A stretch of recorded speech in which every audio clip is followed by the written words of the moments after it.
I want to apologize to those of you who are watching on the Salem News Channel for my very ugly tie. It's orange and brown. It's actually the official tie of the Cleveland Browns because it is draft day. And Travis Hunter, welcome to Cleveland. Hopefully we'll see Will Howard join you there. And well, we got a lot of other people out there. Might end up being, that's Will Howard. That's the Ohio State quarterback. I wouldn't mind seeing him come into Cleveland. Jalen Milroe, the Alabama quarterback, might get him. Could be Shedeur Sanders. He's dropping in the draft. Maybe the Browns will jump up. But all I know is that number 2, Travis Hunter, is coming. Come in all Pro Bowler for a long time to come, I hope. But let's get to the news. Donald Trump welcomed the Prime Minister of Norway to the Oval Office today, Jonas Gahr Store. And here's the president. Welcome him. Cut number 1. The war with Ukraine and Russia and trade, doing very well, I think, on both.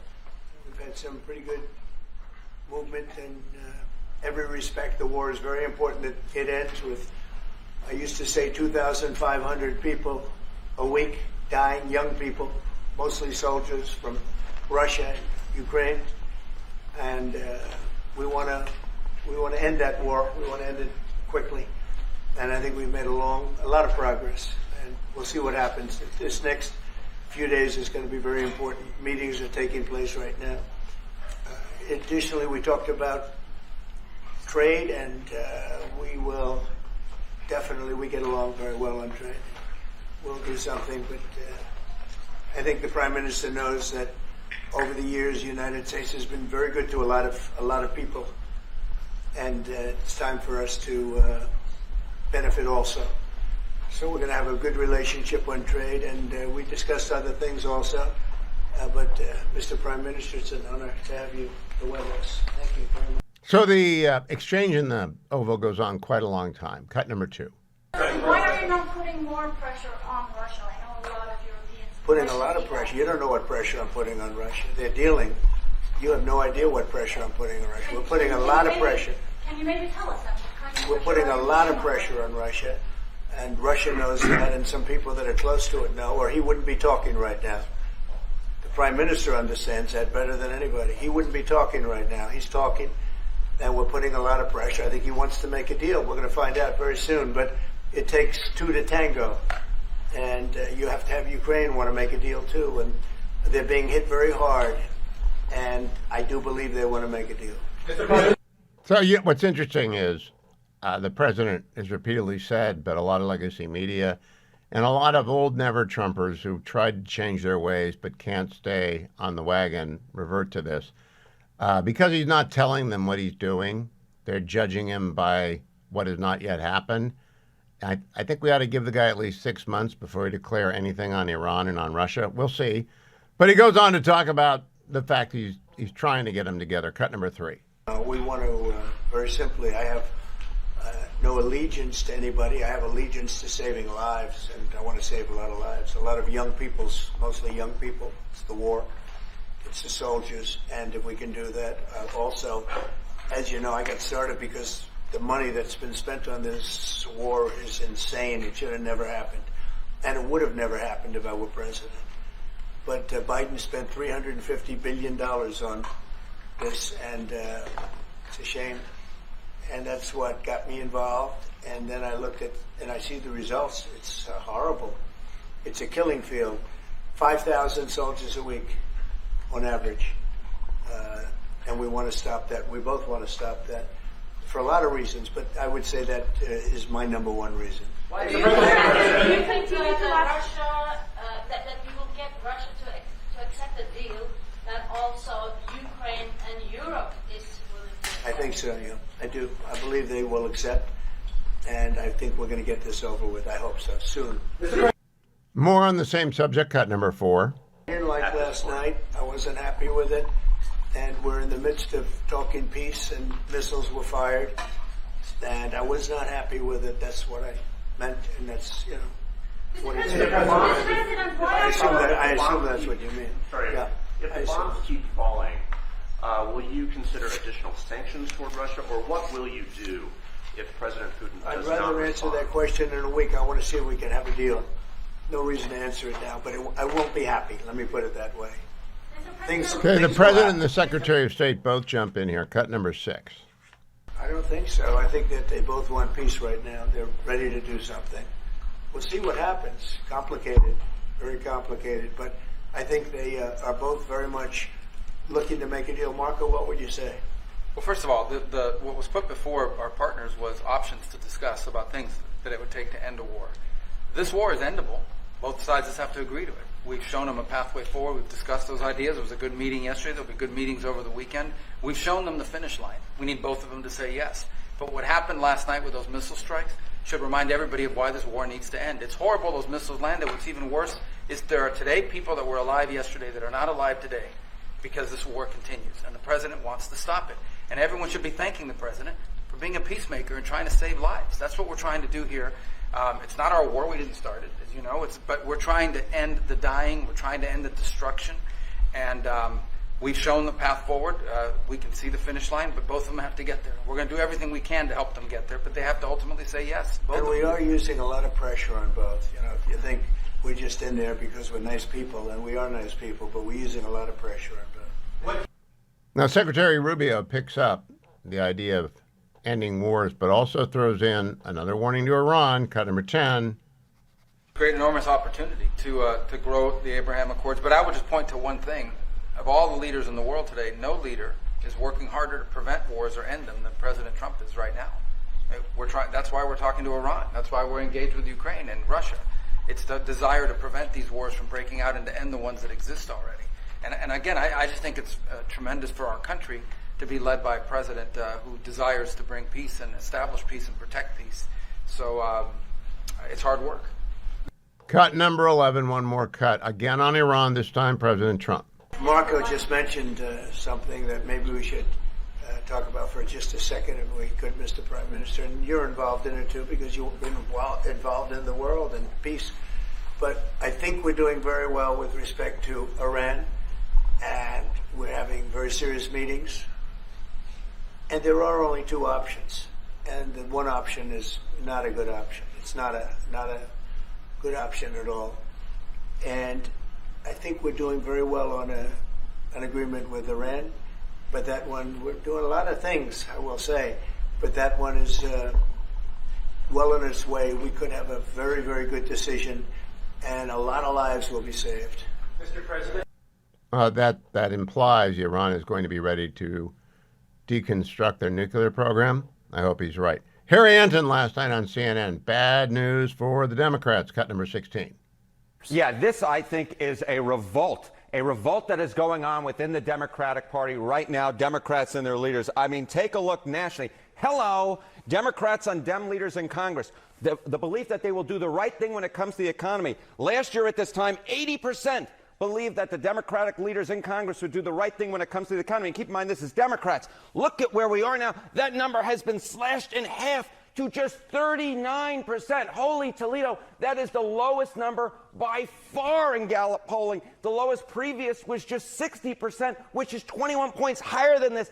Democrats hate what their congressional leaders in Washington are doing right now on the key issue of the day, the economy, and their confidence has fallen through the floor, Mr. Berman. All right, Chuck Schumer is the Senate Democratic leader right now. How are feelings about him, particularly in New York? Yeah, let's go to the state of New York. It's what's always on my mind, right? We're in the state of New York right now. New York Democrats on Chuck Schumer view him favorably. In December of 2024, that was just a few months ago, it was 73%.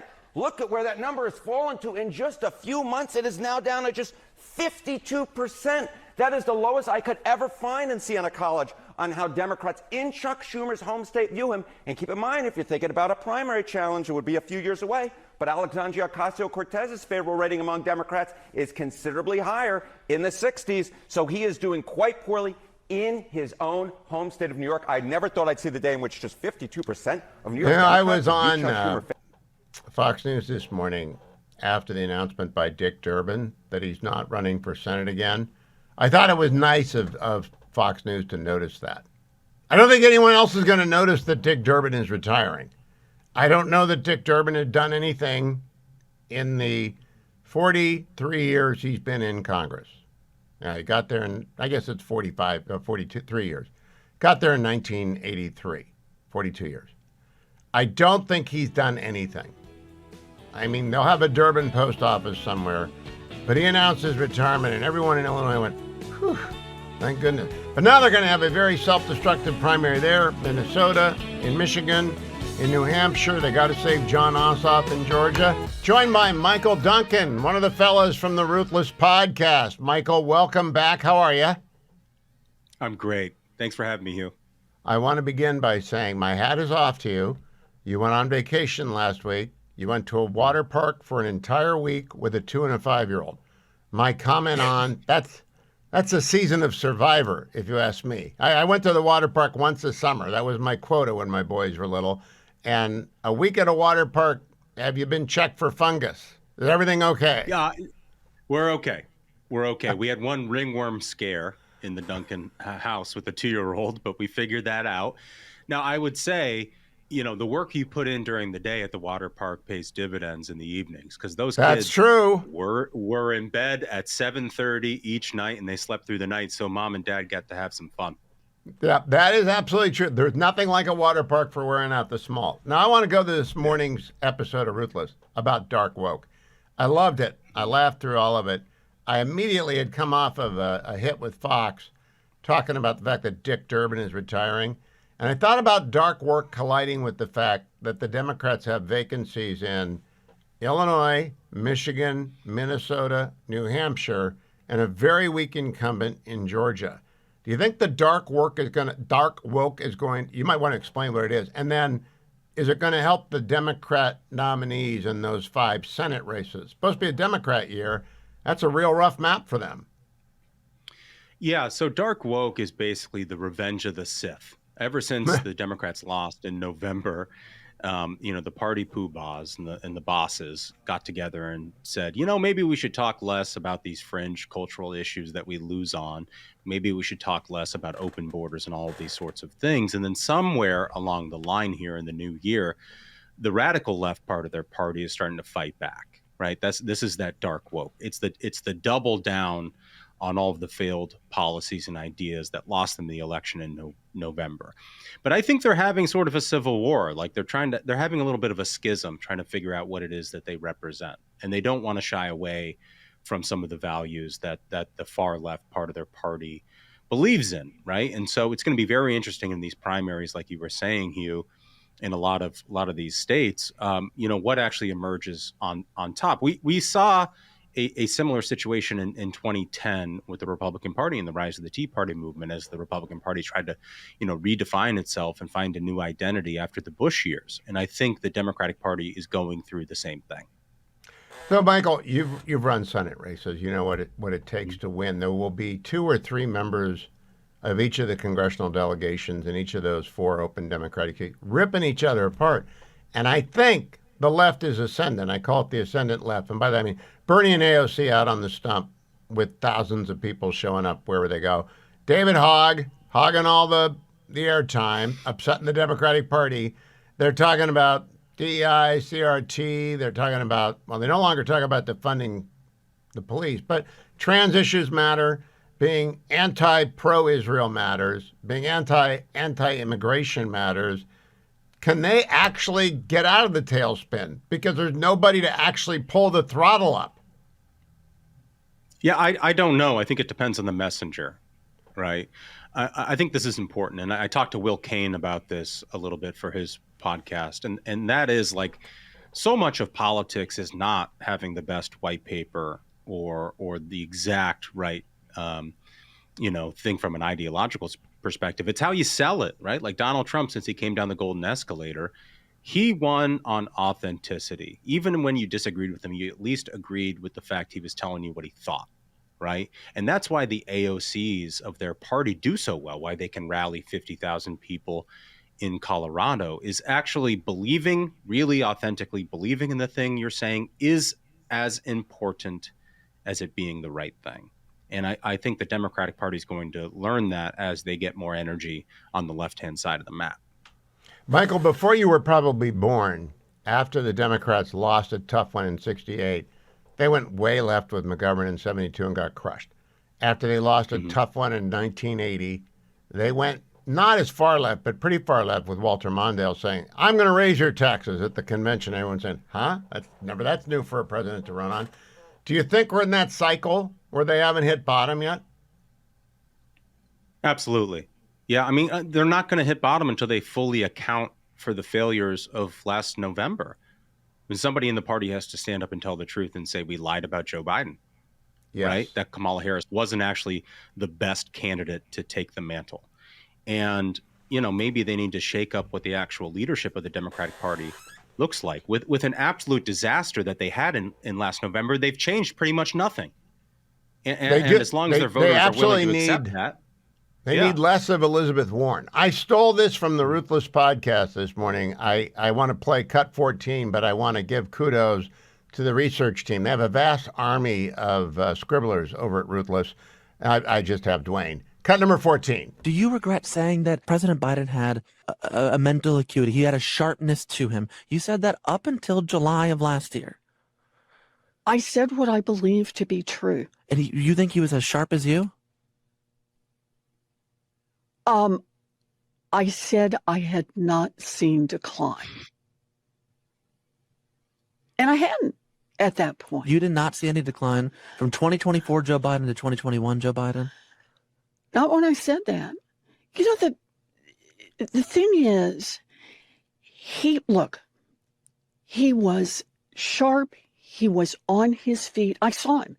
Live event. I had meetings with him a couple of times. Senator, on his feet is not praise.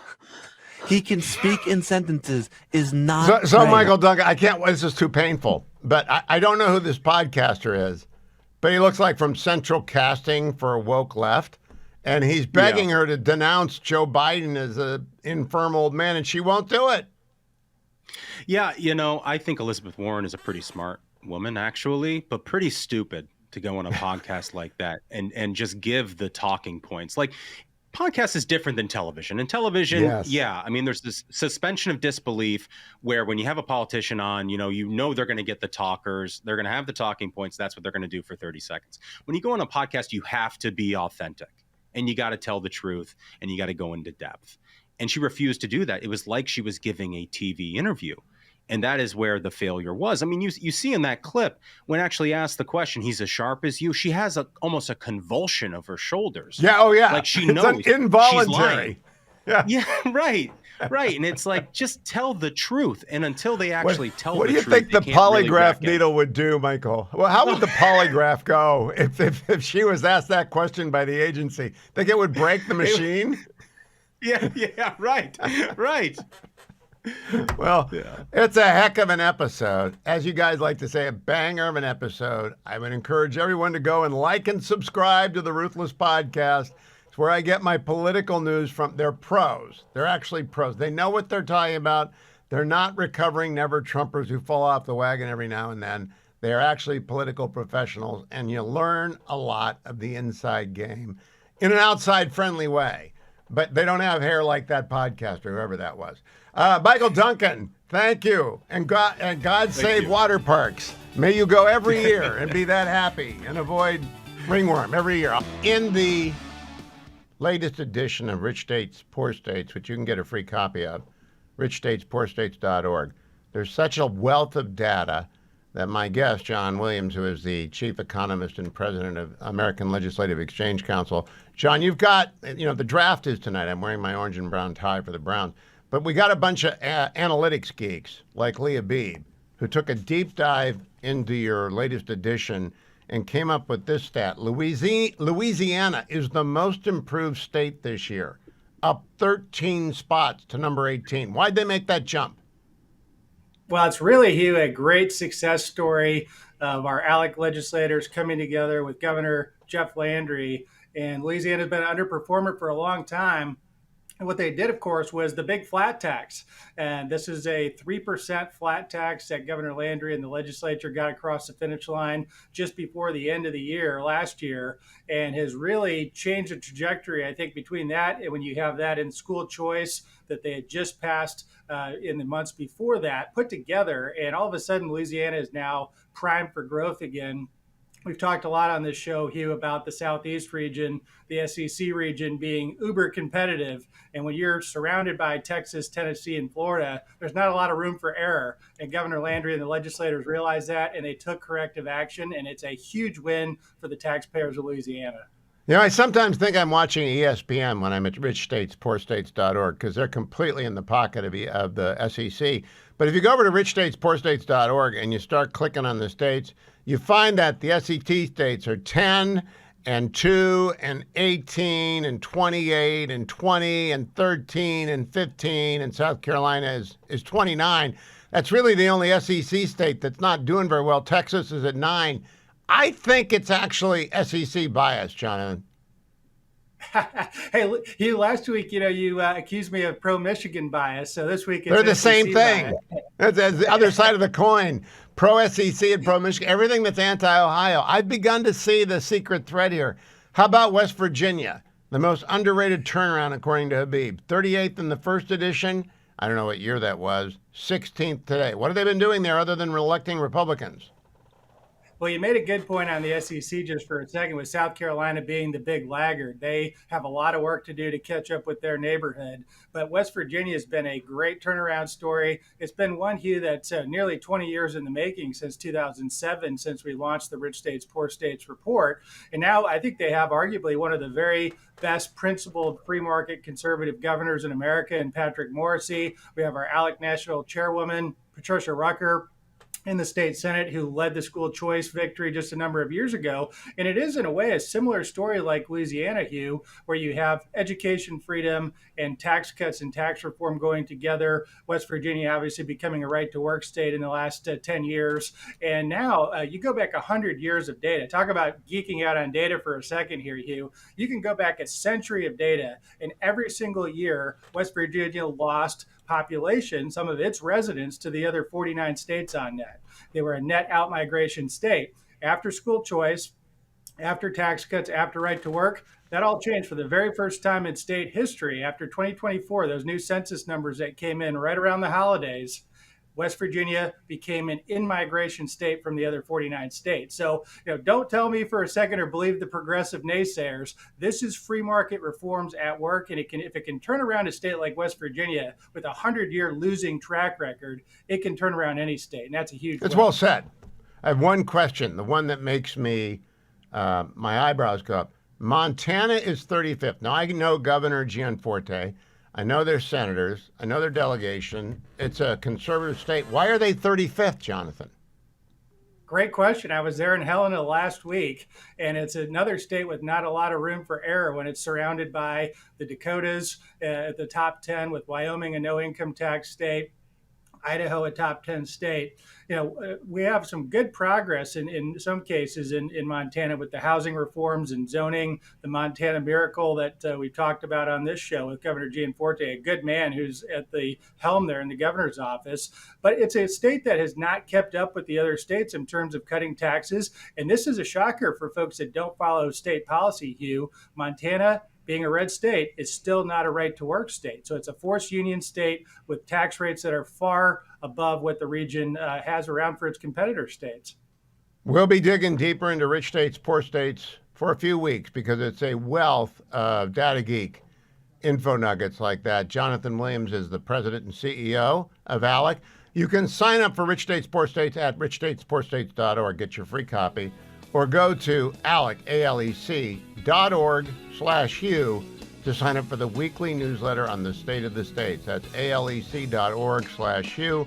They're a great sponsor, great facts. Great to see you, Jonathan, although your anti-Buckeye bias is a deep concern to me. We'll get back to that next week. Ambassador Robert O'Brien, Donald Trump's last national security advisor, now chairman of American Global Strategies. Mr. Ambassador, welcome back. You wrote a piece in the Financial Times yesterday about America's maritime strategy. Then you wrote one at Fox News today about the deal that Donald Trump needs to do with Venezuela. I think we should cover them both. You decide which order you want to go in. Sure. Is that a USC tie you're wearing there, Hugh? Yep. It's my Cleveland Browns tie. It's the draft today. Well, hopefully the Browns will pick up some good players. Yeah.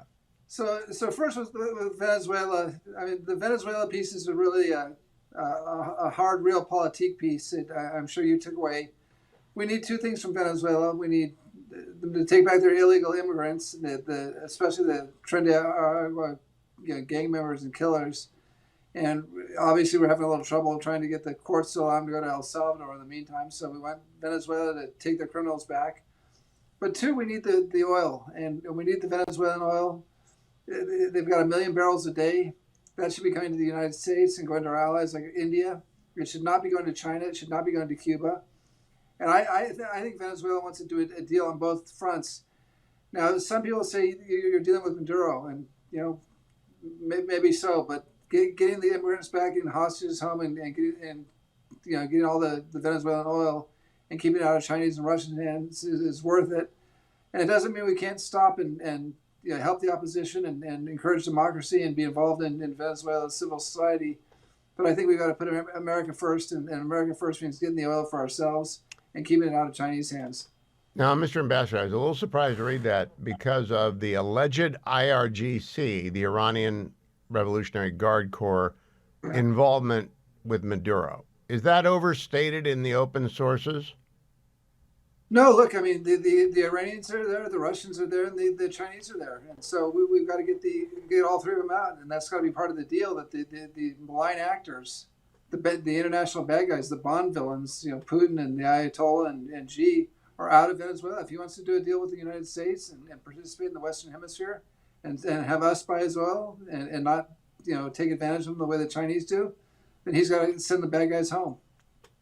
Now, tell me how you would work a Venezuelan oil deal that cut off China. That would be to our advantage. What do they get out of the deal? Do they get a higher price, a shorter delivery cost? What's in it for Venezuela? Absolutely, much shorter delivery cost, much shorter supply chain for them, and it's a proven supply chain. We've been refining Venezuelan oil for 50 years now, 70 years. So it's a proven supply chain. They've got gas stations here. They want to be part of the Western Hemisphere. They want to be part of our economic bloc. Look, the Chinese are going to take huge advantage of them. They're going to make them sell the oil at a discount, a deep discount, a steep discount, and then pay all the travel costs to China. Whereas if they do a deal with us, they send it right up through the Gulf of America, and it's refined in Texas and Louisiana and Alabama, and it's a real clean deal for them and good deal for us. All right, now let me ask you about President Trump. You never held yourself out as a Trump whisperer. You always told me you made a point of listening to the president. So I try and listen to the president. I think he's been very clear with Iran. Some of our friends on the right are very concerned that he's going to do a JCPOA 2.0. I'm not in the least concerned about that. What do you think, Ambassador OBrien? I think the thing that people don't understand about Iran and Trump when they're talking about doing another JCPOA is, number one, he canceled the JCPOA. He said it was a terrible deal, and he canceled it. So that's number one. He's not going to do an Obama 2.0. Number two, the Iranians threatened to kill him and his family. And that's open source. It's been all over the internet. They've created videos showing them assassinating President Trump. He knows what bad guys these are, what malign actors they are, and he knows that they not only do they want to hurt America, they personally want to kill Donald Trump. So the letter that he sent to the Ayatollah was brilliant. I mean, it gave him 2 months to either disarm their nuclear program, and that's no more enrichment, and in the whole military focused nuclear program, and allowing unfettered inspections, trust but verify, Ronald Reagan's approach. And if they do that, then we can do a deal. But if they don't do that, he told them the other option is very unpleasant for you. And we all know now, I don't know Mr. Witkoff. I've never met him. A lot of people in the West Wing tell me he's super smart. And although he just picked up the Iran file, it doesn't take much to learn. You will open every door for inspection everywhere, including the military bases, and you'll dismantle the centrifuges. That's not hard to lay on the table. Do you think that's what he's doing? I think it's exactly what he's doing. And like this guy negotiated real estate deals in New York. Okay, that's the only place tougher than negotiating in Iran and in Tehran or in Moscow is in Brooklyn for apartment deals. So Steve Witkoff knows what he's doing. He's a master negotiator. He's a very smart guy. I've spent time with him, talking to him about the various negotiations he's involved with, and I've been really impressed. I mean, he's obviously a newcomer to diplomacy, but negotiation is negotiation. And this guy could give a masterclass. He knows the art of the deal, and he knows Donald Trump's approach to these things. Last question: the Maritime Executive Order.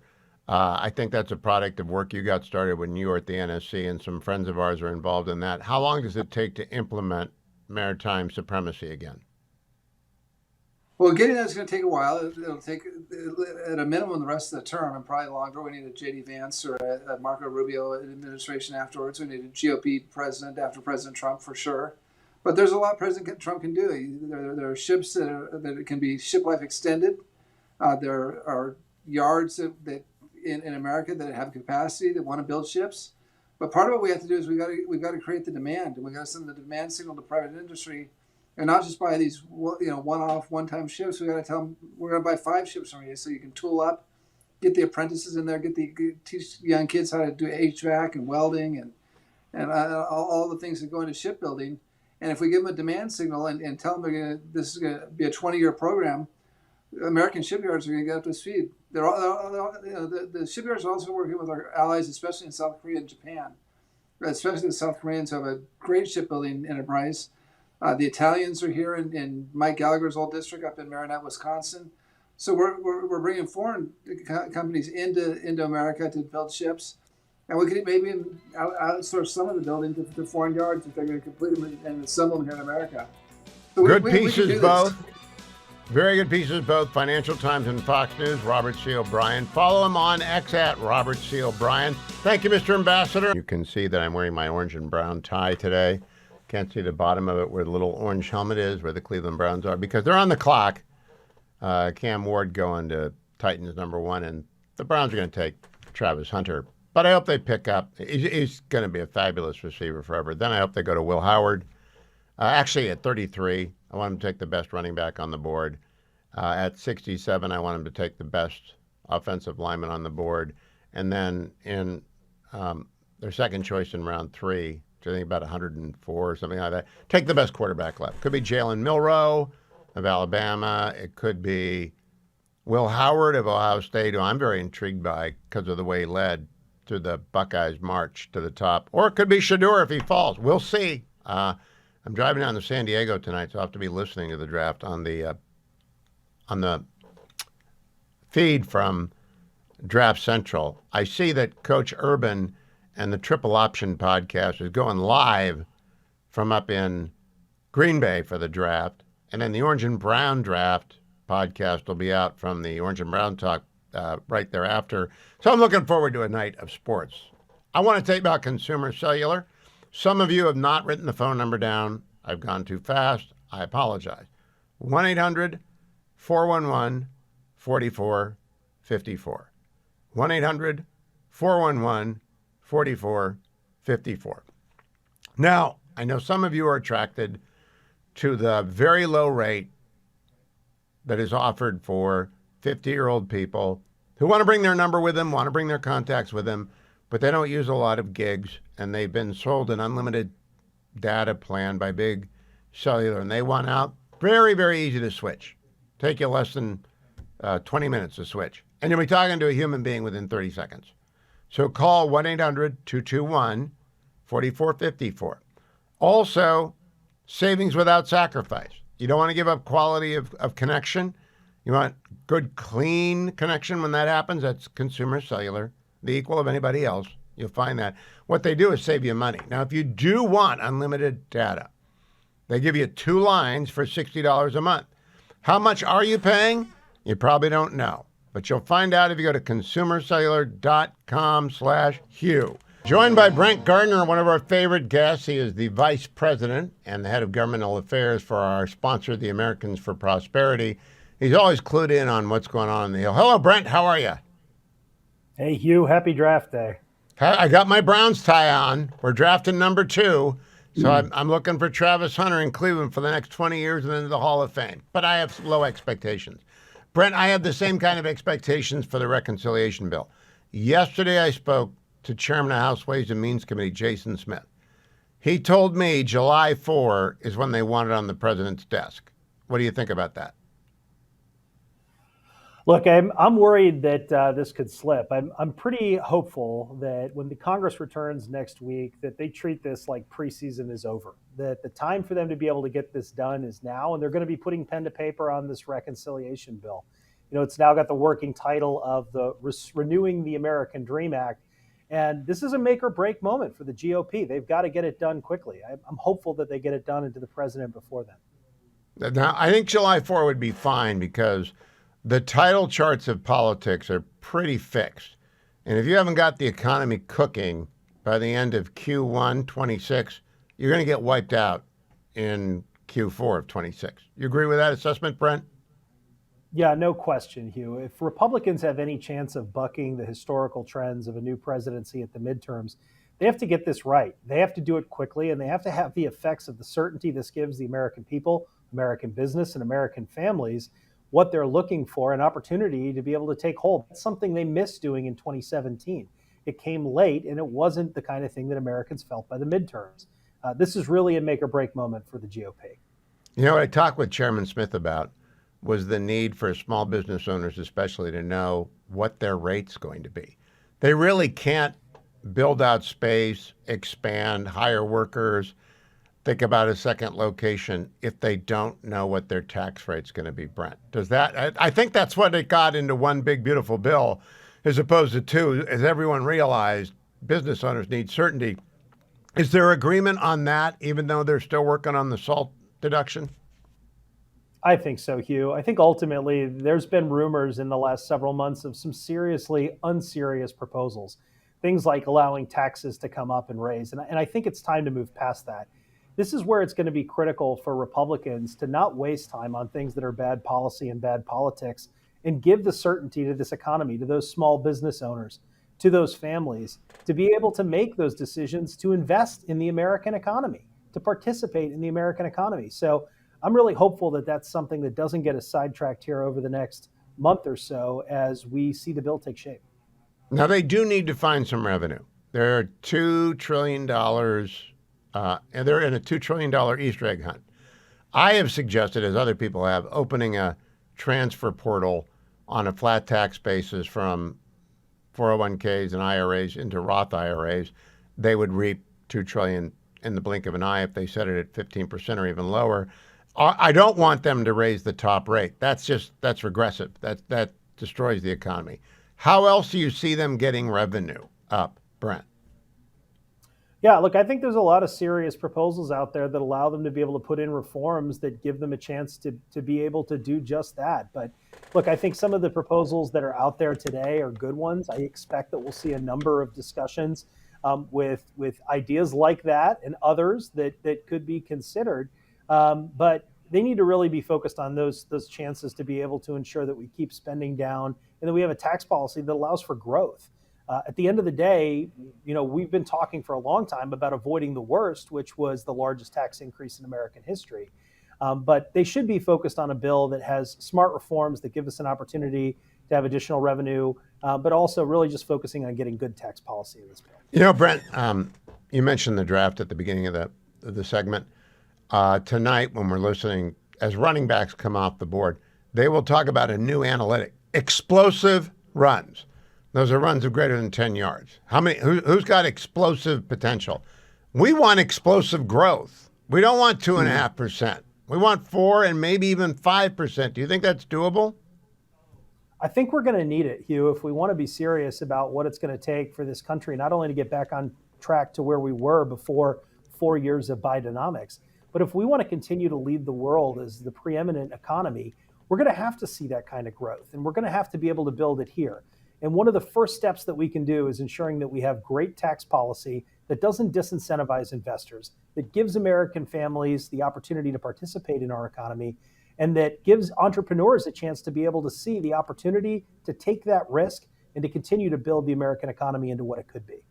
Now, Brent, I think you're going up to see the conference chair, Lisa McCain. And I believe that McClain, I said not McCain, Lisa McClain. I believe that means you'll get a bunch of the members in the room. What is that meeting all about? So that's actually not a meeting. She's coming to join us at Freedom Embassy to talk about the negotiations, to talk about the bill. Here in early May, she's going to join us. We're going to be broadcasting it on all of our social media channels. She's going to join us much in the same way that the speaker did the day of the vote last time. And we expect to be able to hear an inside view of where we're at. And I expect that hopefully at that point, she'll have a lot of good things to report and some things that will continue to be on our to-do list after this bill. Now, what do you think is going to be on your to-do list? Well, I think we're really excited about some of the opportunities that could exist in this bill, but this nation has a dramatic need to be able to address our energy crisis. You know, regardless of how you view energy, it's critical, whether you're a Republican or a Democrat. You know, President Trump's plans for reindustrialization in this country is impossible because today we don't have the baseload generation, we don't have the permitting available, we don't have the infrastructure necessary to build a 21st, 22nd, or hopefully into the future economy. So to get all of that right, we're going to have to address the energy crisis in the back half of this year with smart policy that allows the private sector to be able to build what we need for the future. Have you sat down with Doug Burgum yet? Because he's the apostle of energy production. He is really out there preaching about drill everywhere, all of the above, sell off the land, get the minerals leased, let them go offshore and slant drill if they want to, because we need an energy baseload significantly higher than what we've got if we want to stay competitive in AI and supercomputing. He ought to be just wearing a robe and sandals.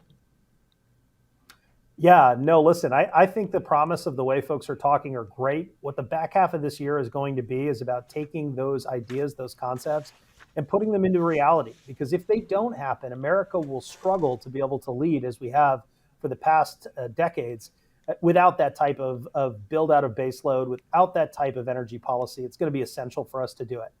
You know, what we want people to do is to go to protectprosperity.com, protectprosperity.com. What will they find there, Brent, at protectprosperity.com? Yeah, they'll find everything from stories about folks who are engaging with us in these issues, people who care deeply about it.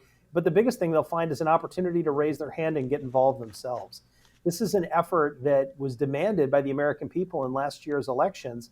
And there's a great opportunity to not just get out there and vote for the right candidates, but to help ensure that we ultimately get these ideas across the finish line.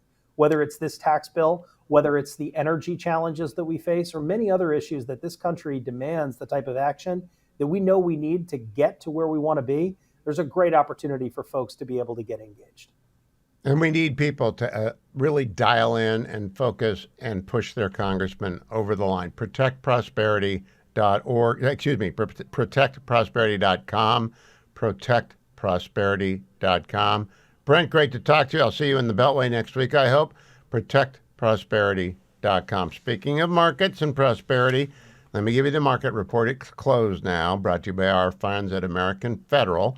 AmericanFederal.com is where you go to buy and sell precious metals, and usually on a regular basis, Nick Grovich and his team, you can see the number there on the Salem News Channel screen if you're watching, 1-800-221-7694. No muss, no fuss, straightforward. Here's what gold costs today. Here's how much my commission is. It depends on how much you're going to buy. What do you want to sell me? Let's see how we can say that. Here's what I think you'll make from it. Nick is transparent. He's been in the business for 40 plus years. His team is super terrific and fast. I bought gold from them in January. I'm glad I did. It was, I think, at $2,800 an ounce then. It's now at $3,355. Now, I don't trade gold. I don't think anyone should. I think it's something you put away in your safety deposit box. But some people trade gold and some people collect coins. And if that's for you, Nick will help you with that as well. But mostly, if you're going to buy gold or silver or sell gold or silver, call Nick Grovich at 1-800-221-7694. The Dow went up today 1.23%. The S&P went up today 2.03%. The NASDAQ went up today 2.74%. So the markets have rallied way out their lows. I hope some of you bought on the dip. I haven't bought or sold a thing since Trump got elected. That's not who I am. But I know that gold at $3,355, I'm glad I bought that in January. I'm not sure where it's gone, but I know it's kept pace with inflation for more than 100 years. If you're interested, go to AmericanFederal.com or call Nick Grovich and his team at 1-800-221-7694. 7694. Time for the Yinzer Report. Selena Zito joins me every week. She, of course, is a columnist for the Washington Post, a columnist for the Washington Examiner, a columnist for the New York Post, a columnist for the Pittsburgh Post-Gazette, and probably a columnist for something else I've forgotten. Selena, I want to talk to you about Pete Hegseth at the War College, but first, you and I are co-religionists in the Catholic faith. What's been the reaction among Catholics you know to the passing of Pope Francis and their hope for the conclave? I'm going to be kind. I think that at least in the area that I'm from, John Paul was much more reflective of the faithful in and around the Western Pennsylvania area. However, obviously, people feel sad. He was the first Pope of the Americas. You know, there was all sort of, respect for that part. But they're very traditional Catholics in Western Pennsylvania. So I think they're looking for a shift back to a more traditional Pope, one that is less political. Have you been following Cardinal Pizzaballa? I really like him because I like his name, but he's also a man of extraordinary courage. He's been running the Jerusalem operation for the Catholic Church for many, many years. He offered to exchange himself for hostages. I like him. I like Cardinal Sarah. I have no idea which way this is going. Do you have any idea which way this is going? I mean, it's all a crapshoot. Yeah, I have no idea either. I think this will be my 7th Pope. When I was right out of college, I think there was a Pope for like 30 days. Is that about right? Yeah, John Paul I. Yeah. Obviously the wrong choice by the Cardinals. Yeah. So, I mean, it's always interesting. It's not predictive. I like how American journalists are trying to make it like like an electoral decision, but it's not. It's very complicated and shrouded in mystery and secrets and I don't think we know until we know. And it doesn't map red-blue. I mean, I see everyone trying to fit these very round cardinals in some cases into very square holes of American politics. It doesn't work. Tell me about Pete Hegseth. The Secretary of Defense was at the War College yesterday. You were there. How did the interview go? What did you talk with him about? What was his message at the War College? So the Army War College, if people don't know, is this outpost, the Carlisle Barracks, that predates the American as a country. It was there during the French and Indian War, and it has been an important outpost for hundreds of years. Today, it's the home of the War College, where the best of the best of the best in terms of all the branches of the military. They attend about a 10-month semester there, and they really are the next leaders in the Army. I will tell you this, he was really well received. He spoke very deeply about policy and change, but he also didn't shy away from things like, getting rid of wokeism, making the Army less a think tank and more of a fighting machine. And lean and mean and I understand why Hegseth has gotten under people's skin. People forget Department of Defense is the largest company in the world. 3 million people. That's not even. Oops. I bet you. For the Army work. You're back. We lost you there for a second, Selena. Okay. Tell me something about whether or not he's relaxed in an interview setting. I haven't talked to him since his book tour. Certainly Very not much since so. he got nominated. Tell me about the interview dynamic. Very, very relaxed, very confident. If this is a man that's under fire from the commander-in-chief, he did not reflect that whatsoever. There will be more to the interview next week, but we went on for a half an hour and really went in depth on some very important policy issues, but also about looking at the world from the Department of Defense point of view. So it was a great interview. I really, really feel as though readers will learn something different when they see this next week. I don't know if you would allocate time to the turnover in the front office because that's a passing story. But if you did, tell us what he said. I didn't hear you. What did you say? Whether or not you devoted any time to the turnover, there have been 3 or 4 of his top aides have been escorted out of the building. It's a 1-week story, but I don't know if you asked about it. I did ask about it. It's in the beginning of the interview, and he said this is part of the growing pains of bringing someone in there that's a reformer and a changer. Well, I look forward to. Are you going to post the entire thing, or is it going to be columns? No, there's going to be a big magazine piece next Wednesday. Okay, for which magazine? Oh, for the Washington Examiner magazine. All right. I will be looking for it in the Washington Examiner. Selena Zito, thank you. Follow her on X at Zito Selena, or go to selenazito.com and read everything that she writes. Thank you, Selena. If you're missing your Dennis Prager, we always have a little bit every day to remind you about Pragertopia. Give a listen.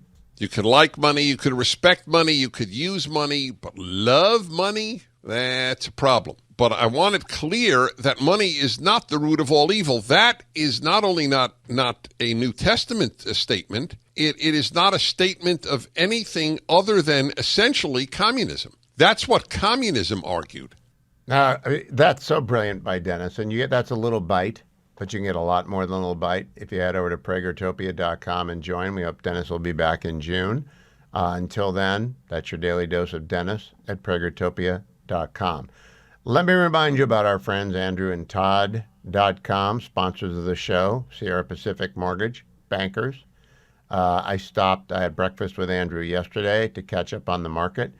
And as I told you, they do half their loans for loans of $500,000 or less, quarter of their loans, $500,000 to $1 million, and a quarter of their loans, $1 million and greater. And of course, it depends on where you're trying to buy a house, what you're paying for it.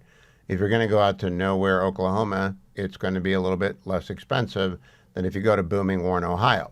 And if you go to Cleveland, it's going to be off the top of the chart. Seriously, wherever you go, AndrewandTodd.com will do your loan. Call them, 888-888-1172. 888-888-1172. I asked Andrew, what do you want the most for Christmas? He just wants stable rate range, 4.5% to 6.5%. They don't expect to be back in the 3% ever again, or at least not in the near-term future. But it's great if we can get rates stabilized for the 30-year fixed between 4.5% and 6.5%, and people can play with points and different 15-year, 30-year, 20-year, where they want to do an adjustable rate. But whatever it is that you need, whether you're a veteran, you don't want to put any money down, or you're a first home-time buyer and you want an FHA loan, or you just want a reverse mortgage because you're a senior citizen, you want to get some of the money out of the house, put it in the bank, have it work, make 4% double tax-free by muni bonds, whatever it is. They've also got a list of financial advisors they will give you. But Andrew and Todd are counselors as well as lenders, and they take the time to talk to you, get to know you, find out what you need. Call them today at 888-888-1172, 888-888-1172. This morning I got up real early out on the West Coast to talk to my friends Dana Perino and Bill Hemmer on America's Newsroom. And we went down the map of the Senate, looking in 2026. Let's play that for you. Cut number 13. So let's bring in Fox News contributor Hugh Hewitt, host of the Hugh Hewitt Show. I mentioned that I covered Dick Durbin back in 1995. It has been a while, and I'm aging myself as well. And in some ways you think, oh, they're always going to be there. But time, it waits for no one. And so the Wall Street Journal wrote this about the Dick Durbin bellwether. Will Democratic voters react to Trump by going even further left? The number 2 Democrat in the Senate said Wednesday he'll retire after the 2026 elections, and how the party replaces him could suggest whether it has learned from its drubbing in November. You know, Hugh, in talking to Karl Rove last hour, I don't think they have learned. Do you? No, they haven't. Good morning, Dana. Good morning, Bill. Sorry for wearing my ugliest tie, but it is draft day, so I'm wearing my Browns colors. That's pretty good. The Democrats have to go out and draft young people who are not part of the ascendant left, because the ascendant left could actually lose the seat in Illinois, Michigan, Minnesota, and New Hampshire. If they nominated an AOC or a David Hogg candidate, they could actually lose in these blue states. And the Republicans are enjoying a great cycle because there are only 2 incumbents who are running. Susan Collins is like St. Susan in Maine. She's going to win. Tom Tillis is a very vigorous door-to-door campaigner. They always throw a lot of money at both of those. They're looking great strong. And down in Georgia, John Ossoff, the invisible man who's a Democrat, is going to be in trouble if Brian Kemp runs the governor. So I think the split in the Democratic Party that David Hogg has helped launch, Bernie and AOC on their tour, it's all about being harder and harder left. And the old line Democrats like Dick Durbin are tired of that. And I think their party is going to split, just like it did in 72 and again in 84. It's something we're going to watch for some time, at least until midterms, until we find out which direction politically some aspects of Congress are headed. Let's talk about Doge. We got some new polling numbers from Fox. There's a lot of detail in this. This is regard to Doge. Now, do you think it will lead to more efficient government? Almost half. Same for improvements to the economy, same for improvements in government services, lower taxes, 43%. I think those numbers, frankly, Hugh, I find them somewhat encouraging. I don't know how you feel about it, but I'll get you to respond. And here is Trump on Elon Musk and his future from the Oval Office yesterday. I can't speak more highly about any individual, and he was a tremendous help, both in the campaign and in what he's done with Doge. I mean, the fraud, the waste, the abuse, the everything that's happened is just terrible. So I also know that he was treated very unfairly. I heard him say that he'll start easing, which is always, he was always at this time going to ease out. So I think that last comment is very true. I think it's been reported inaccurately. You know, he had 130 days or whatever it was, and he told Brett 2 months ago that he was going to leave in May anyway.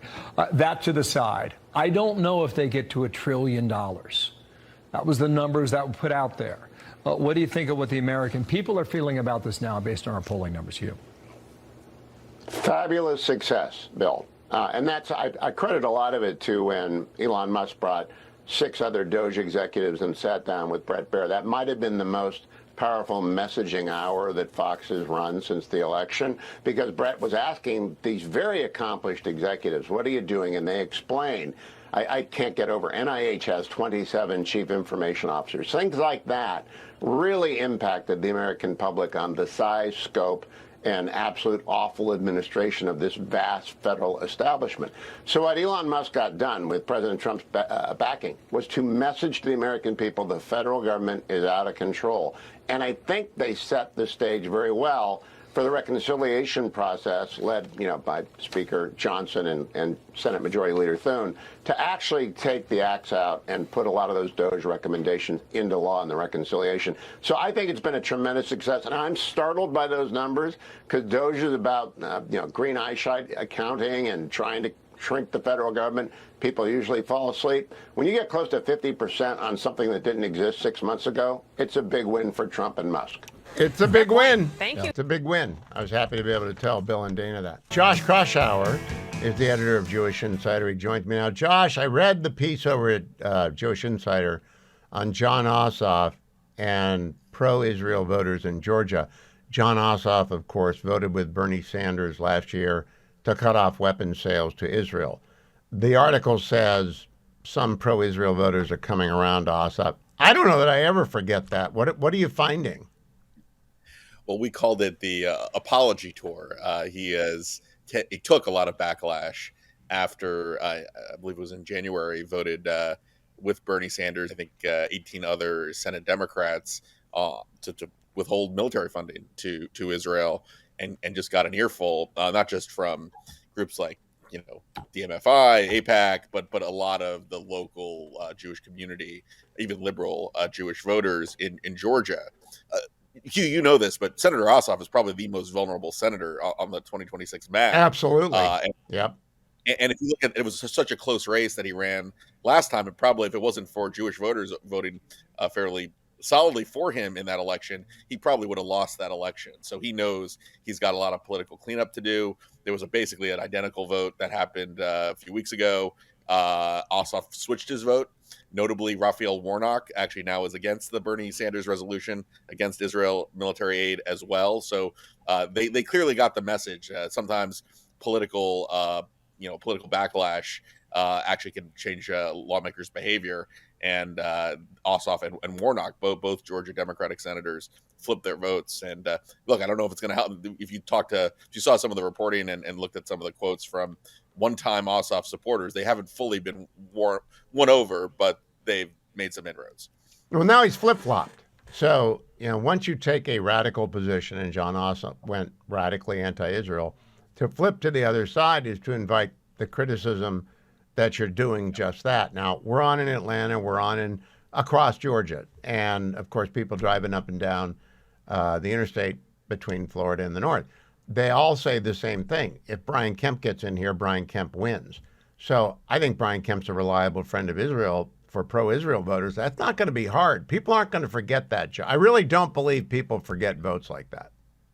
Well, that's the key point. Who is going to run against John Ossoff? Republicans in Washington really would love to have Brian Kemp, the popular governor, in that race.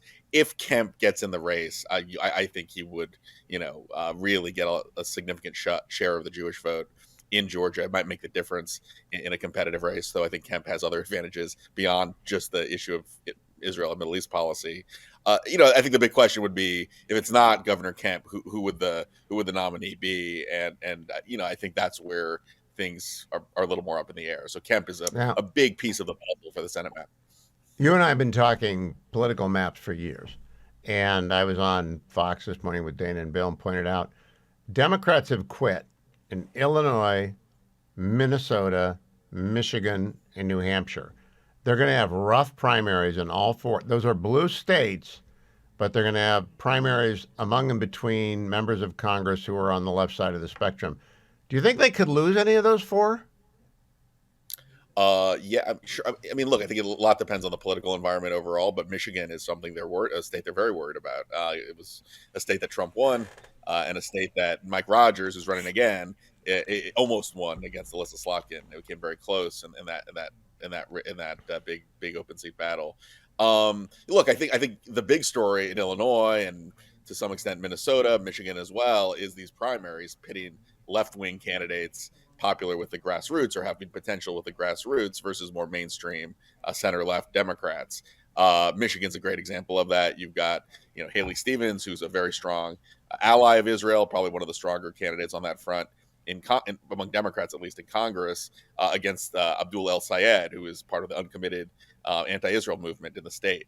That is going to be a race that's going to be very much worth watching. Minnesota, Peggy Flanagan is so left-wing that she's alienated Tim Walz back in her home state, and she's potentially running against Congressman Angie Craig, another more moderate Democrat. So there are a lot of these internal battles that are going on that are as interesting as the general election matchup. Last political question. I think Susan Collins is unbeatable because I spent half of my summer up there, and I've gotten to know her over the years. This is her sixth run. Last year they it was a $200 million race, and she won by 8 points, so she trailed in every poll. I want people to remember that. Susan Collins trailed in every poll up to Election Day. She won walking away. Are they going to blow their money in Maine again? They're going to have to, because the only two states that are competitive states on paper are Maine and North Carolina for Democrats. So they're going to spend money, and they're trying to get the governor of Maine to run for the Senate. They're trying to get a good candidate. And they're having some trouble on the recruitment front because Susan Collins is one of the most battle-tested Republicans. And boy, I remember that RCP, you look at all the averages, you look at like the dozens of polls that showed Susan Collins losing to her Democratic challenger. It shows that money does not, she was outright. A lot of people thought the money mattered more than the record. And the Democrat Gideon in that race raised tons of money, didn't have the message. I tell you, Susan Collins will come over and cut your lawn if you need it. She's everywhere in Maine. And so she's been doing, and she's chair of appropriations. Now, Janet Hunt, meanwhile, opens up by defending boys in transition to being girls playing in girls' sports. And that doesn't fly in Maine, John. I don't know where it flies, but it does not fly in Maine. And Maine is a very prog state, very crunchy. But girls' sports is different. Do you agree with me about it? This is just different. Well, yeah, I mean, that was, I think, one of the bigger political moments where Trump really scored some points against a leading Democrat at the Governors Association meeting earlier this year. Look, Mills is pretty popular. I mean, she's won a couple terms. Collins has actually had a pretty good relationship with the governor. I actually am not convinced that she's going to run in that race. There's a popular congressman, Jared Golden, who's very moderate. I don't think he's going to run. He's got a good thing going in the House. So, Jared Golden wants to be governor. Jared Golden wants to be governor. They all want to be governor, and I just think it's pretty good. By the way, Josh, I got my Cleveland Browns tie on. Are you watching the draft tonight? I will be, though. My Pats are number 4. I think we're going offensive line. We could use some protection for our new quarterback. It's always boring, but it always pays dividends for 15 years. Right? Well, the Browns there's always next year for it's always the draft day. No, this is the year. This is the year. Watch the draft closely tonight. Travis Hunter, and then we'll pick up QB1 for the future later in the first 3 rounds. Josh Kroshauer. Follow him on X at Josh Kroshauer. Read him at Jewish Insider. If you missed any interview today, anything important that happens on the Hugh Hewitt Show, Harley will later cut it and put it on my YouTube channel so that if you subscribe to it, I'd also appreciate a like. Feel free to leave a comment, a rating. But go to the YouTube channel and subscribe, and then they'll pop up in your feed. And if you don't want to watch it, you don't. And if you say, I missed Dr. Oren yesterday, click on it. Or I missed Ambassador OBrien yesterday, click on it. You can watch it. They're always bite-sized little interviews, all at my YouTube channel. Now, yesterday I told you that the Wall Street Journal wrote an editorial. Should Harvard be tax exempt? And they're arguing that don't mess around with their tax exempt status. Well, I was pretty exercised by this, and I like the guys and gals at the Journal. They're smart people, but I know the law. Bob Jones University is 4 squares on the point here. If you discriminate on the basis of race, and Harvard has been doing that against Asian Americans for many years and against Jewish Americans for the last year and a half. And they admitted the latter, and the Supreme Court ruled the former in the last 2.5 years. So an average Wall Street Journal editorial is about 750 words. An average column is 750 to 800 words. I wrote 2,500 words yesterday for Fox News. And my column is over at Fox News, Morning Glory, What is Harvard Arguing? And the subtitle tells you everything you need to know. Harvard wants the right to violate the Civil Rights Act of 1964. It is that simple. Now, there's a pattern in practice at Harvard. Now, it's gone off the rails at Yale. I got a cousin at Yale, and I hope my cousin is staying far away from the crazies in their encampment, because that could go south. I think Yale and every other college in the United States ought to adopt an anti-masking. Masking goes back to the Klan. Remember when they had train robbers and stagecoach highwaymen? They were always wearing a mask unless you watch Barry Lyndon, in which case the equivalent of the Dread Pirate Robert was out there and met him in the road early on. Most robbers and vandals and thugs wear masks, and they're doing it again at Yale. Now, I don't know what's going on at Harvard. Harvard doesn't get to violate the Civil Rights Act of 1964. They don't get to violate the Equal Protection Act, Equal Protection Clause. They don't. Neither does Yale. Pull their tax-exempt status. And I have no doubt that you're going, this is not Bob Jones. That was a segregationist South, and they hadn't yet changed their policy. Well, they did change their policies. They got back their tax-exempt status. Harvard can do the same thing. They can lose it, as they should, and then they can get it back. In the meantime, they shouldn't get $1. In the meantime, their lawsuit is a joke. They sued the Department of Health and Human Services. Basically, they sued everyone related to Trump in an effort to garner the sympathy of the left by virtue signaling. And Donald Trump hit him with a hammer this morning, repeatedly, saying, you're just a bunch of leftists, and we're not listening to you, and we're not paying attention to your cries of alarm, and nobody believes you. I don't believe them. If you want to know what's going on, 2,500 words is a long read, but it's over at foxnews.com. Don't forget, I also, if you want a quick link, it's over on my X account, Hugh Hewitt.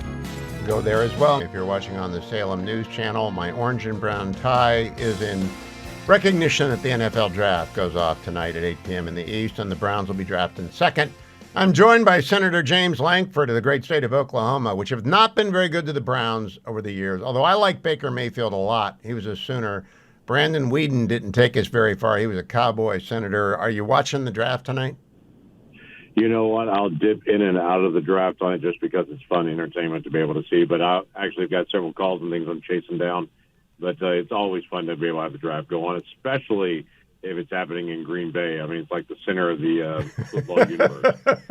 I don't know how to get all the reporters into Green Bay. I think someone's staying with former Congressman Mike Gallagher. Senator, yesterday, you're on the Senate Finance Committee. Yesterday, I had on Chairman of the House Ways and Means Committee, Jason Smith. He put a dart on the board He said July 4th, we're going to put this reconciliation bill on the president's desk. What do you think? I think that's a great idea. I have tried to put the dart on the board for the very end of July, but I'll take any time in July that we can actually get it. Now, we talked a lot about the various tax provisions. If I'm not mistaken, they have to go through you. Am I right about that? They have to go through finance.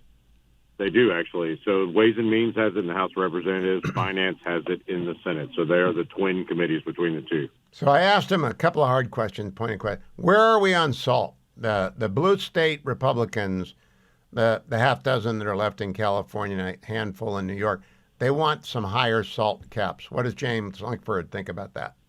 They do. I think I would like to keep the salt where it is right now, quite frankly. A lot of folks want to be able to drop that down, and that is going to be one of the major arguments. There's also been a conversation that say, can we take the marriage penalty out of it? Because right now it's $10,000 per household rather than $10,000 per person.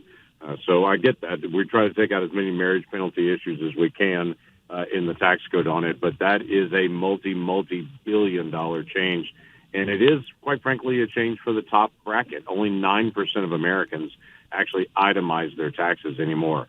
So it is the top 9% of American filers are the ones that actually get the benefit from the salt tax change, which, again, not trying to be, one way or the other. I want people to make as much money as they can in America, go work hard, go earn money, and go make it. That's a good thing on it. But we seem to be having an argument about that group right now. We got to be able to figure out what are we doing on small businesses, what are we doing on nonprofits, what are we doing on a lot of other areas we got to resolve. My biggest concern is small business certainty. I run one. I want to know what the rules are going to be so I can figure out how to plan for the next 10 years. So I'm with you on focus on the important stuff. I know there's a $2 trillion hole that has to be filled somehow, and that your colleagues don't want to cut Medicaid.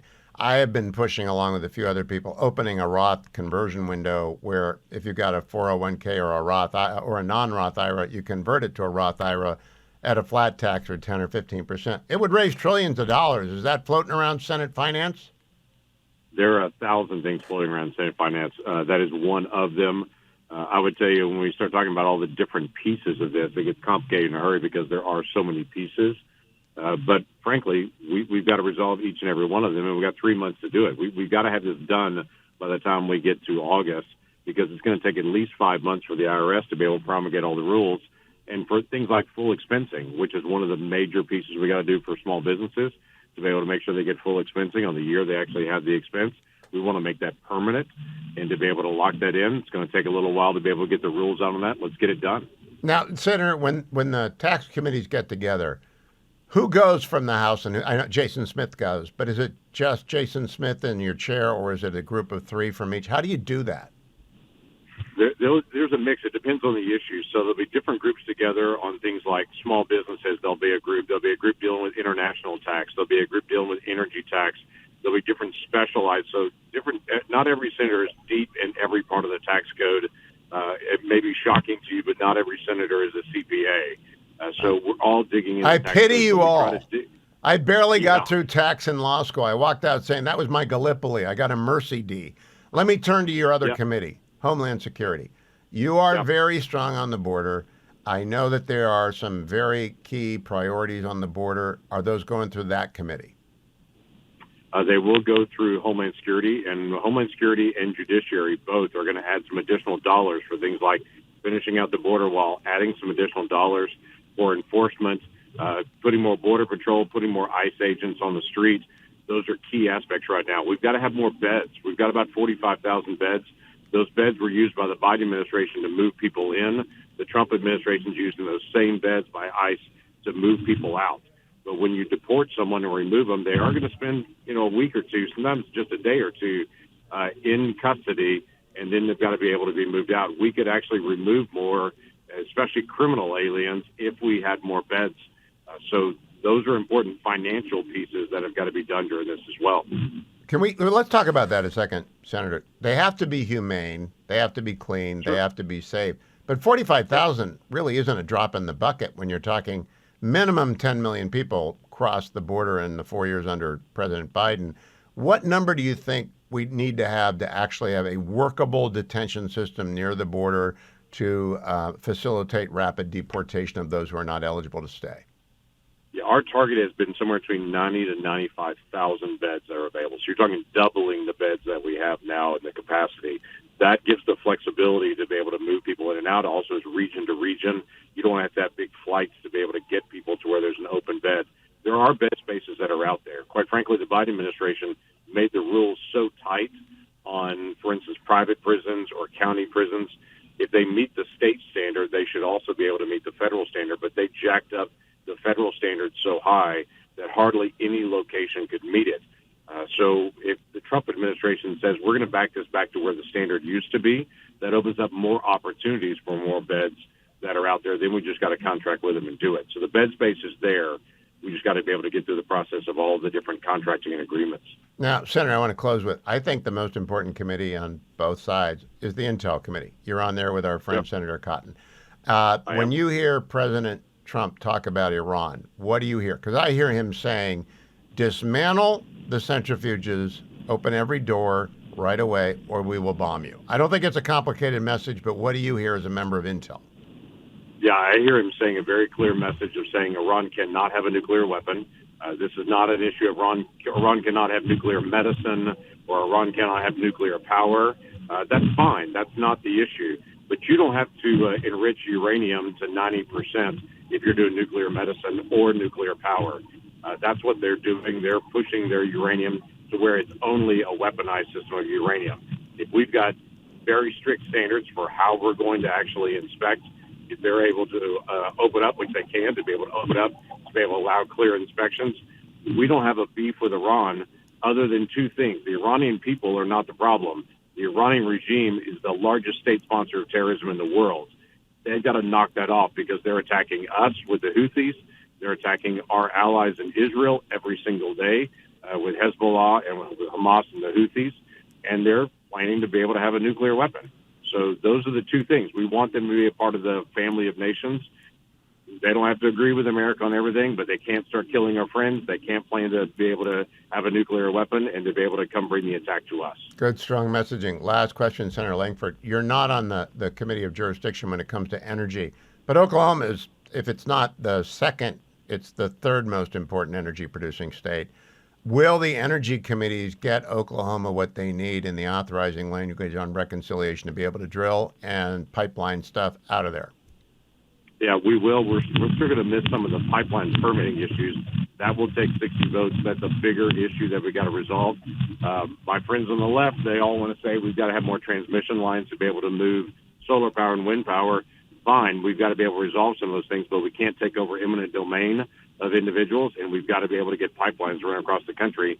So far, the folks on the left refuse to allow more pipelines, and they just assume that's the way they shut down all movement of carbon fuels is by shutting down pipelines. What it does is it puts more trucks on the road, puts more trains out there, creates greater risk on it. We are going to need oil and natural gas for as far as the eye can see on it. Ask anybody that is serious about energy. So let's make sure we're actually doing pipeline permitting. That's got to be done, but we can do some significant changes. And I would say I've been meeting with some of the folks in the EPA. They're determined to be able to make sure rules are fair and follow the law, because Biden added a lot of additional things and rules and regulations that are not consistent with the law. He added some extra little special sauce on that. Let's actually just move it back to what the law says. Lee Zeldin is going to be great for you, but just very quickly, I thought it was a 50-vote deal if it went through the authorizing committee. There's no way to advance pipelines through the reconciliation because we need them. We need them everywhere.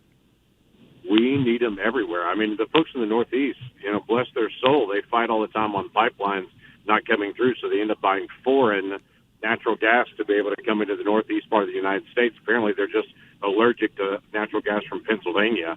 But they're not allergic to natural gas coming from foreign sources on it. So we've got to be able to resolve that long term. What we can't do on a 51-vote threshold in the Senate is change policy. We can change numbers. There's very strict rules on that. If it's policy, it's got to have 60. Senator Langford, always good to talk to you. Thank you for joining me. Enjoy the draft as you dip in and out tonight and negotiate the tax bill. Always good to talk to you. Jim Langford from Oklahoma. One of our favorite guests, Bethany Mandel, joins us now. She's one of the founders of the momwars.substack.com. And I got to begin there because I was innocently scrolling through the Mom Wars today. What is it with men at airports? Don't you realize that airports are jungles? You have to go actually back to your alpha male They're just jungles, Bethany. You have to act that way. It's so funny because Kara wrote that, my co-founder of the Mom Wars, and Seth, who you had on yesterday, he's so sweet in airports. He acts like he's like suddenly been dropped into another orbit in another country, and he just doesn't know where to go. He doesn't know what anything is. He just is like, he's there to be my Sherpa. He carries things. Our husbands could not be more different. Oh, I'm with her husband, and 2 hours is cutting it close in my view. Getting to the airport 2 hours early is cutting it close. Bethany, I want got to talk... Reagan. Yeah, 40 minutes before my flight boarded the other day. You want to live dangerously? That's okay. That's not me. Bethany, I want to know if you listened to the oral arguments for the poor Montgomery County lawyer. I looked him up. Wilmer Hale. He's a corporate guy. He's done some appellate work. He's been before the Supreme Court before. I don't think he's ever been up there on a free exercise issue or something this complicated because, gosh, he was bad. Did you listen to it? So in his defense, how do there you defend no defense. what Montgomery County is doing? Like, what do you say? I mean, we decided that kids at 3 years old needed to read a book about Pride Puppy, and the word search in the back, you look for drag kings and drag queens. How do you defend that? And then Neil Gorsuch says, I've been reading Pride Puppy. And he said, that's not in the curriculum. He said, well, actually, it's in the second grade curriculum, and that's on Exhibit 6. He didn't know the record, and the record is insane. No. I know you've been telling me how insane Montgomery County is, but it really is insane. Remember when I ran for school board? This is why.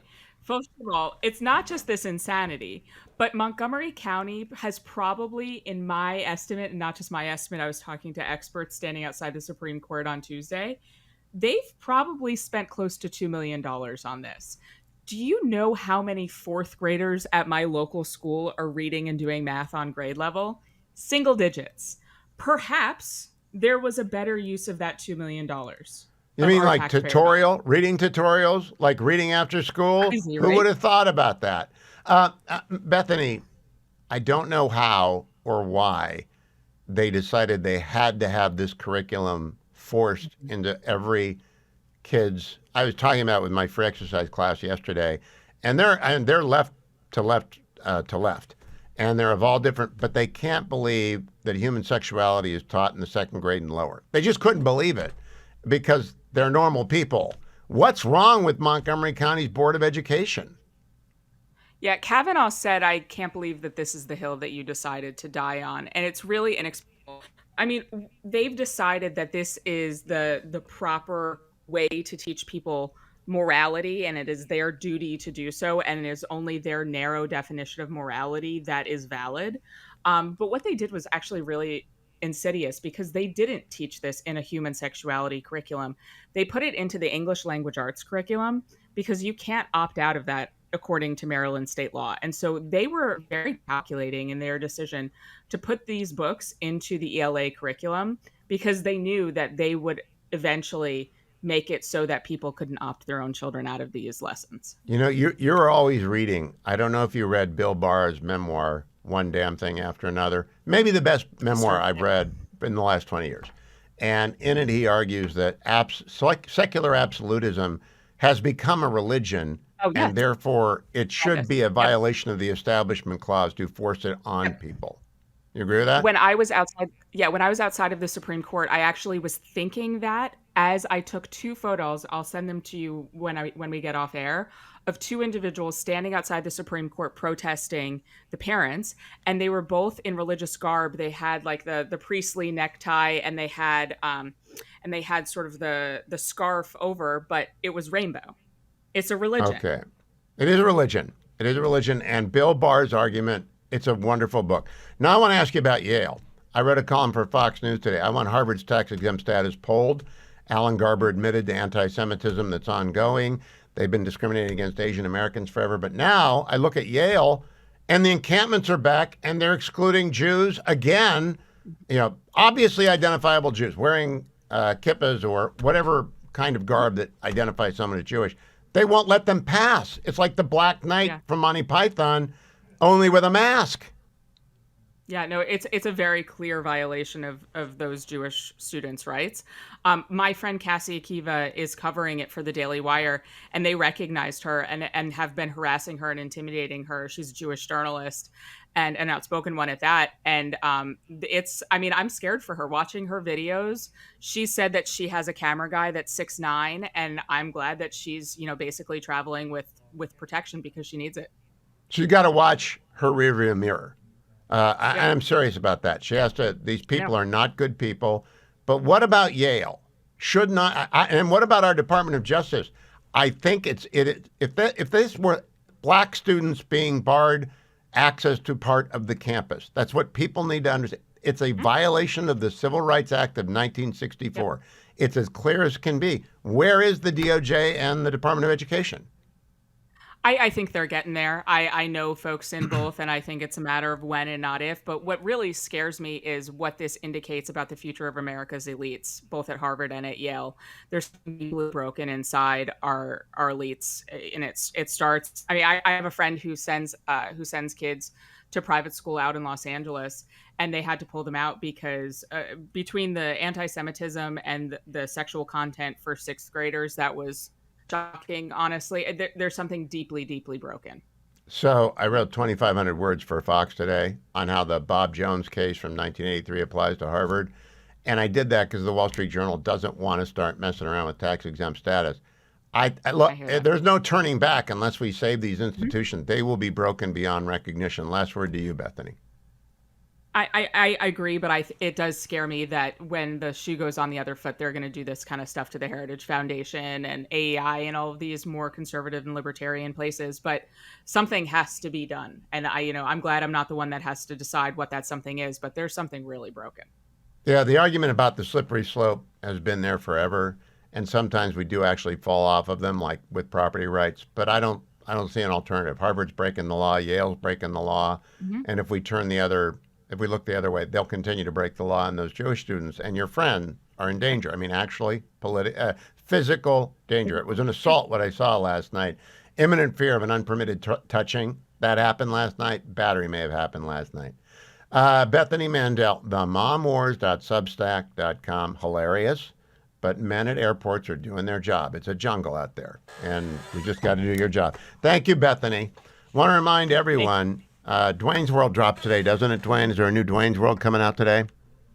We tape today, and it will air tomorrow. I'm actually going to be talking to John Fleischman of the Flash Report. Yeah. And we're going to be talking about the chances of Steve Hilton. Excellent idea. Would you ask him about whether or not he likes the dining truck pod that Lilacs runs, Jimmy Lilacs? Yeah, I don't call him Jimmy. Is Jimmy on the podcast today? Taking a week off. Okay. I want you to go get Dwayne's World Podcast. Go get Highly Concentrated Hugh. Visit the Salem Podcast Network, but be sure to sign up for my YouTube channel. Like and subscribe. Hugh Hewitt. Late breaking news. The Cleveland Browns have traded their 2025 sixth-round pick, number 179, their 2025 sixth-round pick, number 216, and their 2025 seventh-round pick, number 255, to the Texans. In exchange, the Browns receive the Texans' 2025 fifth-round pick, number 166. So they wanted to move up a little bit. They did, and they got another fifth-round pick in a couple of years. Here's the deal about the draft. I love the draft. The reason I love the draft is I love watching and listening to these young athletes who have worked. I mean, they're 20 to 24 years old. Tyler Shuck is like 27, but mostly they're 20 to 23 years old. And they've worked since they were 12 and 13. They've done the horrific two-a-days in the summer. They've been in the year-round program. If they're at The Ohio State University, the national championship, they work year-round. They play year-round. They hustle year-round. They learn year-round, intensive program. They've had coaches in high school and Pee Wee football. They've got family and friends who pick them up after practice. They got moms who've done their laundry forever. They've got dads who've done their laundry forever. They got brothers and sisters who are rooting for them. It's a big night for a bunch of people. And so when anyone works that hard and then have your name called in the first round of the NFL draft. Not everyone makes it. There's some pretty big, spectacular first-round busts. Johnny Manziel. But I won't bring that up. And there have been some spectacular successes in the first round. Ozzie Newsome. And so all I have to tell you is you get to see a lot of young men as happy as they will be other than when they get married or they become fathers. And they will be happy because the professional world reviewed their credentials, and on the merits, they don't care about race, they don't care about religion, they care about athletic ability and mental ability. Got to be able to think on the field. Part of being a quarterback in, for example, the Kevin Stefanski system is thinking. So Shedeur would fit there. They may trade into the first round to get Shedeur, but they're going to take Travis Hunter at number 2, which is going to be fabulous. Like when they passed Jerry Jeudy by, you folks in Atlanta, not Jerry Jeudy, what's his name? Julius Jones. He was fabulous for so long. And the Browns had him right there. They could touch him. And they traded him to the Falcons. And he went on to be an all-pro for 6 or 7 years. Had a couple of nasty injuries, maybe lost a couple of years off of his game. But he was great. And the Browns had him right there, and they do not trade down. Well, Andrew Berry doesn't need any help from me. Andrew Berry's as smart as any GM in the league. Stefanski's as smart as anyone in the league. I think Jimmy Haslam and Dee Haslam are great owners. They took a big swing and a miss that they talked themselves into the Deshaun Watson deal, and it really does upset the old guys like Terry Pluto and me. Because if they'd just done an outside-the-building check, just like call up Terry Pluto and say, Terry, what do you think about Deshaun Watson coming? And Terry would have given him like 10 hours of why you don't want to do that, and it would have punctured the bubble. And that's what happens. It's like Montgomery County. I was talking with Bethany Mandel. You wrap yourself around an axle, you talk to the same people, you become deeper and deeper commitment, your sunk costs get higher, and you don't know how to get out of it until the Supreme Court hits you with a 2x4 across the front of the forehead, and you wake up and you say, what was I saying and doing? That's like the trade for the Deshaun Watson 3 first-rounders and 100 other draft choices. I don't know. And he's gone now. He's still on the roster. He'll be on the roster for another year. I don't think he'll never take another snap. Not even sure he'll go to a practice again. They've got Joe Flacco and Kenny Pickens and a quarterback to be drafted tonight or tomorrow or Saturday. I hope it's Will Howard if they can't get Shedeur or Jalen Milroe. We'll see. But whoever it is, I love draft night. And most Cleveland fans do, because for years we were so bad. Now we were good 2 years ago. We were bad last year. We'll be good again this year. Denzel Ward said, all we need is a quarterback. I agree with that. They got Joe Flacco's back. So you put Travis Hunter out there with Jerry Jeudy, and that's a few 300 games, right? 300-yard games there for Joe Flacco. There might be a few interceptions as well, but I'm willing to live with that because I like this. So don't call me. Don't interrupt me. Not answering the phone during the draft today and tomorrow. I will be on the air tomorrow. Won't miss that. But then Saturday, I'll be watching the draft. That's what I do. And we do it because it doesn't really tell us much about what the club's going to be like last year. But I like watching the young men see their dreams come true. I'll be right back, America. Stay tuned. Talking next with Jim Talent about the Iran talk. What is he hearing? Lots of people hear lots of different things. I'm hearing bombs away pretty soon. Joined by Jim Talent. Jim Talent is the former senator from Missouri. He is the Reagan Institute chairman of its National Leadership Council, and he's here most Thursdays. Jim, I want to start with some breaking news. The Syrian army, and I don't know what that even refers to anymore, is exchanging artillery fire with Hezbollah along the 200-mile Syria-Lebanon border. I don't even think Americans have any idea how crazy the Middle East has become in the last 18 months. Do you? Well, I certainly think that they're not plugged into Syria, and I don't blame them. I mean, why should they be? But Syria is an artificially created national entity. It's really a country with a series of tribes or groupings.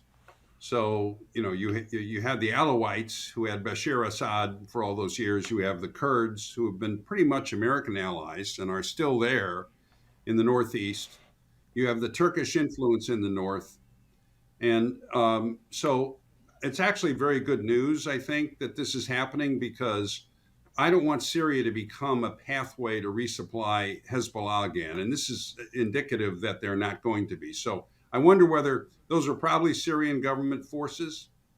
They've also been having to deal with the leftovers from the Alawite faction, from the Bashir Assad faction. And then you have the Russian ports on the west as well. So as long as Syria does not become, again, a resupply route for Hezbollah, or as long as it doesn't militarize the south, in which case it'd be a threat to Israel, then I think we're in pretty good shape. I mean, obviously, we don't want civil war there, but go ahead. They've had a civil war for 10 years. I don't really know who's got the stomach for more killing, but somebody does. Jim Talent, a lot of people are worried on our side of the aisle about the administration's panoply of statements about Iran. Now, I think Donald Trump's been pretty clear. You can dismantle your nuclear program, take out the centrifuges, open every door to the IAEA, and do it soon, or we will bomb you. But other people hear different things, and there are many people worried about a JCPOA 2.0. I'm not. Are you?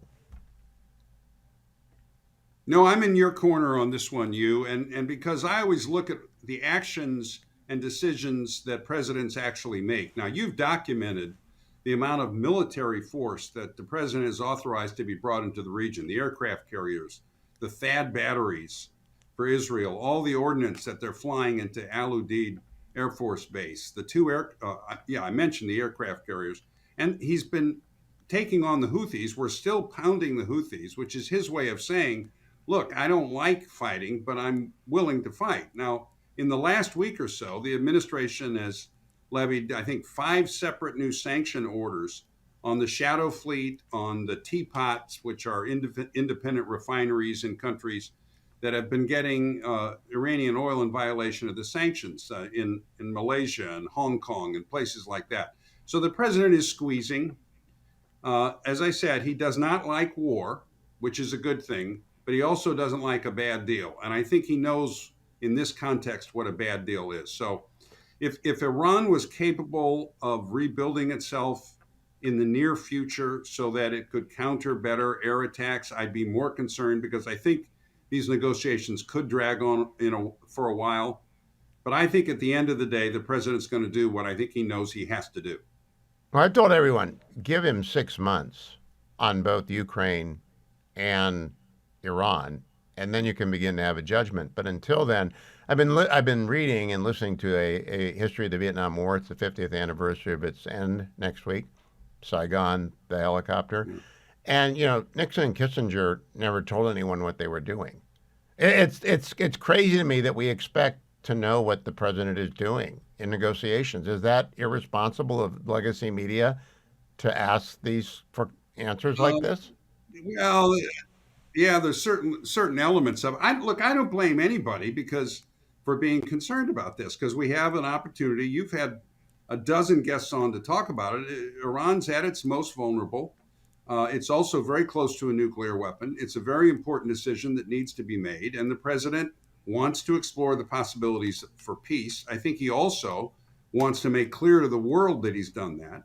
And he probably wants to make clear to certain elements on both sides of the aisle that don't want us to do this, that he did everything possible to avoid it.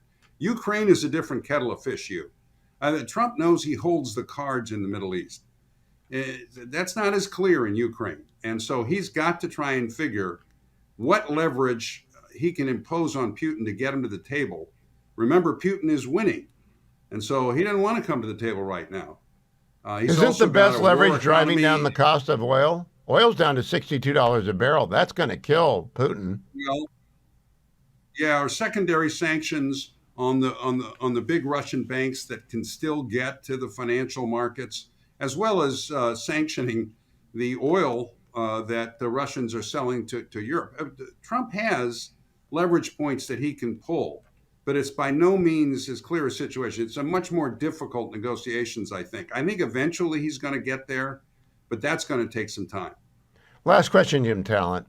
Pete Hegseth had some turnover in the front office and along people that he brought with him. Is that unusual or is that usual? And what message do you take away from that? Yeah, it's unusual, but I think it was important to do because as he made clear in interviews thereafter, he didn't refer to it in his speech today, which, by the way, was a great speech. But as he made clear, they were caught leaking. And, they've not denied that they were caught leaking, And the administration's making clear, you know what, if we catch you leaking, we're going to fire you. And I think that's appropriate. It's unfortunate. And, especially for Hegseth, because he's still getting his feet underneath him. But boy, he gave a great speech today. The administration needs take more victory laps. They need to talk about what they've accomplished the way the secretary did today. Where was he? At the War College? War College, yeah. Yeah, Selena Zito earlier today told me it was fabulous, and she's written it up, so I will look for that in the Washington Examiner magazine. Thank you, Senator Talent. Follow Jim Talent on X at Jim Talent, and occasionally on Dwayne's World as well.